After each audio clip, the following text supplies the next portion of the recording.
Isang panukalang batas na naglalayong dagdagan ng sahod ng mga guro ang inihain sa Kamara.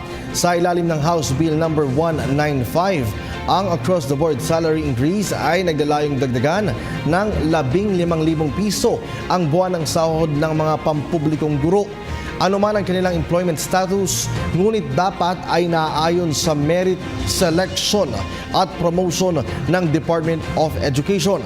Maliban rito, nakasaad rin sa panukala na i-exempt mula sa income tax ang mga bagong hired na guro sa loob ng isang taon.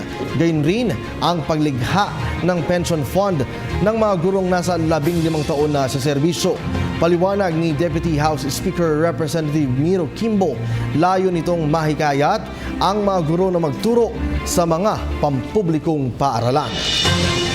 Hi, ako si Ria Fernandez. Mag-subscribe na sa PTV YouTube channel. I-click lang ang subscribe button.